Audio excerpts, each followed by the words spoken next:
Awesome. I'm going to try and make this nice and quick so we can all get out of here on time. So, I'm Jason Boitnott, and this is the greatest war story ever told. Quick warning before we start, I am originally a paramedic, though I am a nurse now. I will not be completely reading off of what I've written, so I may curse. So just keep that in mind. So, when I started writing this talk, I had a lot of concepts, and I've kind of boiled it down to just a couple. And it's mainly based around stories, because we all have them.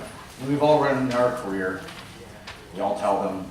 We talk about work. We tell stories about our kids and our families. But it's more than just a way to pass the time. It's more than just a way to entertain. It is mainly a way for us to create an identity around ourselves. It's a way to identify ourselves out of all these people in the world. And really, it makes us who we really are.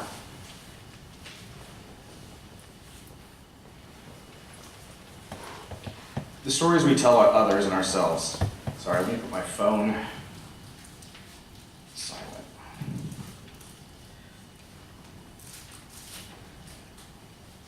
So these stories we tell ourselves, like I said, shape and mold us. They create our identities. They basically create who we are, how we view ourselves, how the world views us. And especially at work. Because we know we've all heard those crazy stories that we're like, yeah, no, that's impossible. That didn't happen. But even the stories that aren't that incredible, what if I told you that maybe they're wrong? What if our stories that we tell are wrong? Does it mean we're lying? Does it mean we're purposely being untruthful? Or the slight details that are possibly skewed? Slight details we maybe leave out, put in. Maybe those details were actually done for a reason. Maybe it's a way for us to cope. Because the threat to our actual identities, it would be too great to actually pay attention to those. So, and another big thing of the story is, I want to tell one of my stories. And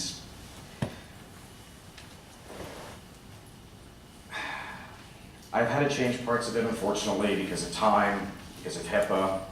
But I'm going to try and keep true to it. And I'm honestly surprised I've been able to not tell this story while we're here. Because usually I do. Usually it's over a couple glasses, maybe a couple too many pints. But it's an absolutely true story. And it's actually how I got the title for my talk. It's the greatest war story ever told. So there it was. No shit, right? Buck-ass naked and covered in motor oil, surrounded by evil bunny rabbits. So I pulled out my rescue Randy knife and started collecting lucky rabbit heads. Was I scared? Shit, yeah. I was scared there wasn't enough for him to get rid of. The end of the bloodbath, that quickly ensued. I saw her at the edge of the trees. Bobo. That ER nurse who's always flirting with me. For whatever reason she was there, shaking her junk at me. So before I could do what any Texas man would do, turn on some Rush, saunter on over, I smelled the acrid smell, a deliciously familiar smell of house fire. So I looked past her, and on the hill there was a large residential structure, burning. So I went back to a pile of lucky rabbit pelts and fashioned myself an SCBA and charged forth into the burning building. That night, saved 36 orphans, 12 nuns, 6 puppies, and 3 kittens. Happened just like that, no shit. So come on, we've all heard stories like that in our careers. And usually, at least for me, it's from people that I was there. I was standing next to them in the truck.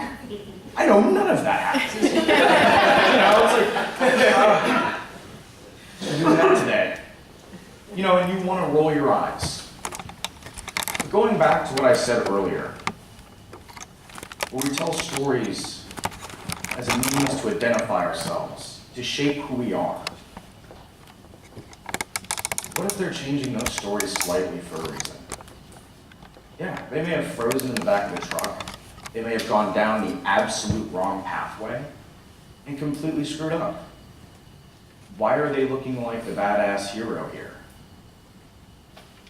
Because maybe they just can't fuse the two. Maybe what happened in their identity of how they view themselves cannot handle it. And before we go confronting our coworkers with a hug and a cup of tea to ask what's going on, why aren't you looking at this? We need to do that for ourselves. We need to be vulnerable. When I was coming up with this talk, I was watching a TED episode, and this lady just kept saying vulnerable. I never realized how terrified I was of that word. I felt like a 5-year-old kid hiding under the blankets, being completely and utterly petrified of the boogeyman. So that's where I'm at in this story. First, really tell who Bobo actually is, who she was, and where I changed my story and never realized that I was doing it because I was too scared of what I did that night. So, Bobo wasn't an ER nurse. She was a 23-year-old girl, and I met her on a really muggy night in August several years ago, backcountry Texas highway. She was the passenger on a crotch rocket her boyfriend was driving. They ended up T-boning another vehicle at 100 miles per hour. Her boyfriend ended up dying on impact when he slid. She was actually alive when we found her. She had actually been ejected at a high angle, hit a giant light that we had hanging up, and it was about 200 pounds, the officers told me. She hit that sucker, and she got tangled and then fell on her head. And she fell on her face, fusing her braces together. And when we arrived, we knew it was bad. This was going south. There was no way she was making this out alive, maybe even to the donor status. And I froze. No reason. She wasn't my first bad trauma. This wasn't my first call. I was a good couple years into being an EMS, and I froze. And then when I got snapped out of it, instead of doing what I normally do, being calm, cool, collected, detached, I found a lovely rabbit hole to hide in, and I jumped down that sucker with both feet. And even after we called her, I uncharacteristically ended up busting my hand on the diamond plating because I'd become, for whatever reason, so emotionally involved in what I was doing. So, for the years after that, I would tell that exact same story. Talk to my coworkers about stuff like that, and even the partner that was there. And for whatever reason, I never froze in that call. I never became overly emotional on that call. I found the correct treatment pathway that was more who I was. And that's why I'm telling you this. Because up until I realized this a couple years ago, I never thought I'd be one of those guys who tells those bullcrap stories that makes the entire station roll their eyes. But in fact, I ended up doing that. And the more I looked, the more I paid attention at work, I kept seeing this over and over again in little ways. The ER, standing in the back, recording, working the med cart like I normally do, and the resuscitation's going sideways. The nurses are arguing. RTs are, of course, doing what RTs do best, pissing me off. But it's a shit show. And afterwards, inevitably, this is how it always goes down. Oh, great job, guys. That was a smooth resuscitation. Instead of just stopping and saying, holy crap, we screwed that up, or it could have gone better. What are the reasons that went so sideways, and how do we fix it? We install those little lies into our stories. And that's what I'm trying to tell you guys today, is that maybe sometimes we just need to take a step back, even as senior providers, to examine the way we actually talk to ourselves, the way we tell stories, and the way we kind of view ourselves, to see maybe there's an opportunity to be vulnerable and change some of our practices and take full ownership when we do have those minor screw-ups or those major screw-ups. Be a little bit more open. Thanks, guys.